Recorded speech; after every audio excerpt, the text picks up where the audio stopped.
Hi everyone, welcome back to my YouTube channel. मेरा नाम है पार्थ और आज हम करेंगे एक एसएमई आईपीओ रिव्यू। क्विकली करेंगे इसको ताकि आप एक कंक्लूजन तक आ सकें वेदर टू अप्लाई और नॉट फॉर दिस आईपीओ। जैसे कि आप स्क्रीन पे देख ही रहे हैं, आईपीओ का नाम है उषा फाइनेंशियल सर्विसेज लिमिटेड, एक एनबीएफसी है। इस आईपीओ को रिव्यू करने से पहले एक क्विक डिस्क्लेमर। मैं पिछले 12 साल से फाइनेंशियल इंडस्ट्री में हूँ। मैं न्यूजीलैंड में as a licence financial adviser अभी तक प्रैक्टिस कर रहा था। रिसेंटली इंडिया मूव हुआ हूँ। इंडिया में अभी मैं सेबी रजिस्टर्ड रिसर्च एनालिस्ट या किसी भी फाइनेंशियल इंस्टीट्यूशन से लाइसेंस या एफिलेटेड नहीं हूँ। तो ये videos totally educational and knowledge purposes के लिए है ताकि आप एक कंक्लूजन तक आ सके। ओके, मूव करते हैं Usha financial services limited.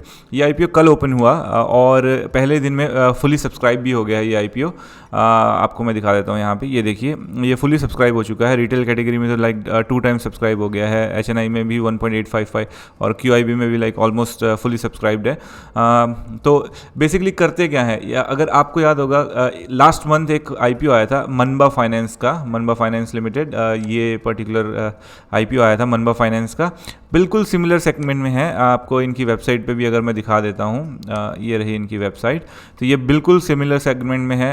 MSMEs को लोन प्रोवाइड करते हैं, एंटरप्रेन्योर्स को लोन प्रोवाइड करते हैं और जो न्यू जनरेशन ईवी व्हीकल्स हैं उनके लिए लोन प्रोवाइड करते हैं। तो बड़ा ही छोटा टिकट साइज़ होता है इनके लोन्स का। जैसे कि एनबीएफसी है, एक सर्टन रेस्ट्रिक्शन होता है इन पे कि उस पर्टिकुलर अमाउंट से ज़्यादा लोन सैंक्शन नहीं कर सकते।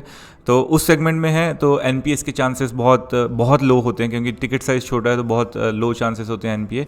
और जो इनके क्लाइंट बेस होता है वो लाइक आप कह सकते हो कि एक रेगुलर टैक्स पेयर सिटीजन ही होते हैं। तो बेसिकली हेल्दी एनपीएस होते हैं। अब आते हैं क्विकली इनकी डेट्स के ऊपर। ये कल ही ओपन हुआ है जैसे मैंने आपको पहले बताया, 24 अक्टूबर को, और क्लोज हो रहा है 28 अक्टूबर को। लिस्टिंग है इसकी 31 अक्टूबर को, दिवाली से एक दिन पहले या दिवाली वाले दिन। कई लोग 31 को भी बना रहे हैं। 100% फ्रेश इशू है। ये इन्होंने 98.45 करोड़ उठाने हैं, जिसमें से पूरे के पूरे ये 58.6 लाख शेयर्स फ्रेश इशू है। ये कंपनी की ग्रोथ में लगेंगे। जैसे कि एनबीएफसी है तो इन्होंने क्लियरली अपने ऑब्जेक्टिव में मेंशन कर रखा है। यहाँ पे आपको दिखा देता हूँ इनका objective, augment the capital base of the company. तो ये कंपनी में ऑब्वियसली इस पैसे को ये आगे लोन्स पे देंगे और लोन्स ऑफर करेंगे अपने क्लाइंट्स को। तो डेफिनेटली कंपनी की ग्रोथ में लगना है, कंपनी के like you can say expansion में ही लगना है, which is a good sign.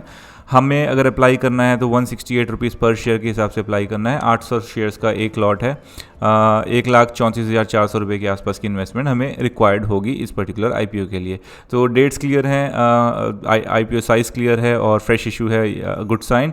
And जैसे कि मैंने आपको कहा पहले दिन फुली सब्सक्राइब हो गया, तो it's a good sign as well.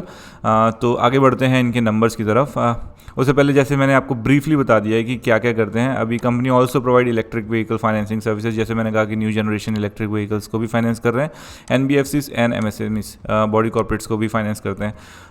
तो ये तो हुआ बेसिक एक कंपनी का। और अगर इनके आप AUM ऑफ ऑलमोस्ट 306 करोड़ के आसपास के हैं, नेटवर्थ है 106 करोड़ के आसपास की। ये लैक्स में लिखा है बट मैं करोड़ में बता रहा हूँ आपको। एंड कैगर देखिए 33.03 का है, which is very good. Debt to equity थोड़ी सी हाई है 1.71, otherwise like CRAR is like good. अब आते हैं इनके नंबर्स की तरफ। एसेट्स ये अगेन लैक्स में है, मैं कोशिश करता हूँ इनको करोड़ में करने की। एसेट्स इनकी थी 164 करोड़ के आसपास की 2022 में। आप भी 2024 के फाइनेंशियल ईयर एंड तक 335 करोड़, लाइक ऑलमोस्ट डबल हो गई हैं 2 साल में। इस पर्टिकुलर जो क्वार्टर का रिजल्ट है हम डिस्कस नहीं करेंगे इसको। अगर आपको एक एस्टिमेशन चाहिए तो मल्टीप्लाई 4 कर लीजिए नंबर्स जो यहाँ मेंशन है। ओके, हमारे लिए इंपॉर्टेंट है प्रॉफिट आफ्टर टैक्स, क्योंकि लोन दे रहे हैं तो ऑब्वियसली प्रॉफिट आफ्टर टैक्स कितना आ रहा है इनके पास। तो ये जो प्रॉफिट था ये इनका था 4 करोड़ के आसपास का 2022 में। तो अगर आप देखोगे यहाँ पे ऑलमोस्ट 13.5 करोड़ के आसपास का प्रॉफिट आफ्टर टैक्स है। तो प्रॉफिट भी काफ़ी अच्छे मार्जिन से ग्रो हुआ है, which is very good. Estimation अगर हम देखें इस फाइनेंशियल ईयर का तो 20 करोड़ के आसपास का हम देख सकते हैं। Again good. Reserves and surplus very healthy, almost double हो गए हैं 2022 के मुकाबले, 90 करोड़ के आसपास के। बोरोविंग्स थोड़ा सा कंसर्निंग है, बोरोविंग्स भी डबल हुई हैं। बट जैसे कि आपको पता है एनबीएफसीज और बैंक्स जब तक ये बोरो नहीं करेंगे तब तक ये लोन पे नहीं देंगे। डेफिनेटली बोरो करते हैं लोअर इंटरेस्ट रेट्स पे एंड देन ये आगे लोन डिस्बर्स करते हैं हायर इंटरेस्ट रेट पे। तो दैट्स द बिजनेस। तो बोरोविंग्स इनकी अगर हाई भी है तो आप उसको नेग्लेक्ट कर सकते हैं। रिटर्न ऑन इक्विटी भी बहुत अच्छा है।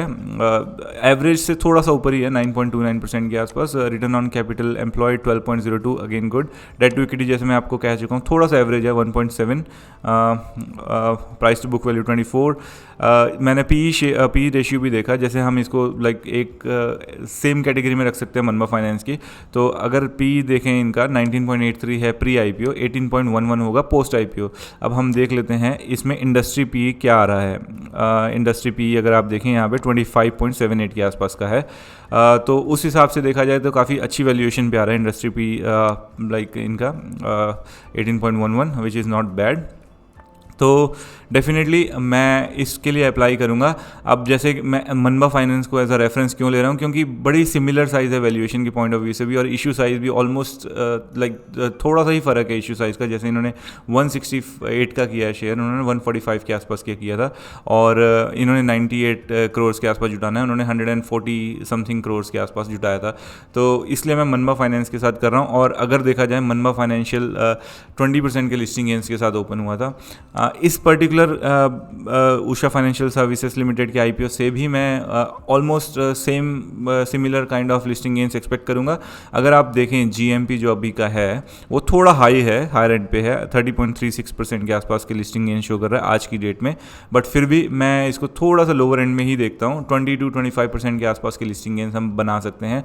जिस हिसाब से आज मार्केट ब्लीड कर रहा है, पूरा रेड में है, थोड़े से सेंटिमेंट्स भी मैटर करेंगे। अभी जैसे सब्सक्राइब तो हो गया है फुली सब्सक्राइब, तो डेफिनेटली आपको वेट करना पड़ेगा, वेट एंड वॉच की गेम है। बट मैं इसके लिए डेफिनेटली अप्लाई करूँगा 20-25% के लिस्टिंग गेंस के आसपास के लिए।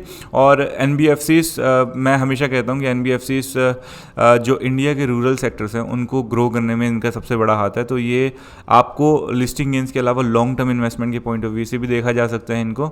जैसे कि इन्होंने मेंशन ही कर दिया 98 करोड़ पूरा का पूरा ये कंपनी के लाइक अपना जो इन्वेस्टमेंट्स हैं उसमें ही स्पेंड करने वाले हैं, जो लोन देने का अमाउंट है।